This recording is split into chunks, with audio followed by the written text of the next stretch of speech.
पुण्यामधील केतन अग्रवाल याच्या दुर्दैवी हत्येच्या प्रकरणामध्ये केतन अग्रवाल याचे वडील विशाल अग्रवाल यांनी आज पुण्यामध्ये मुख्यमंत्री देवेंद्र फडणवीस यांची भेट घेतली आहे। केतन अग्रवाल हत्येच्या प्रकरणामध्ये विशेष सरकारी वकील म्हणून उज्ज्वल निकम यांची नियुक्ती करण्याची मागणी देखील त्यांनी मुख्यमंत्र्यांकडे केली।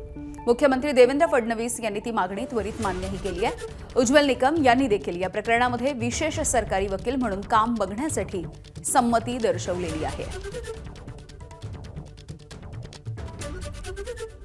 तर आज मुख्यमंत्री हे पुण्याच्या दौऱ्यावरती होते आणि याच दरम्यान हत्या झालेल्या केतन अग्रवाल याचे वडील विशाल अग्रवाल यांनी मुख्यमंत्री देवेंद्र फडणवीसांची भेट घेतली आहे।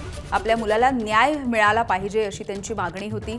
सोबतच या संपूर्ण प्रकरणामध्ये खटल्यामध्ये विशेष सरकारी वकील म्हणून उज्ज्वल निकम यांची नियुक्ती व्हावी अशी इच्छा देखील त्यांनी बोलून दाखवलेली होती। या संदर्भात त्यांनी मुख्यमंत्र्यांना पत्र देखील दिलेलं आहे आणि मुख्यमंत्र्यांनी देखील ही मागणी त्यांची मान्य केलेली आहे।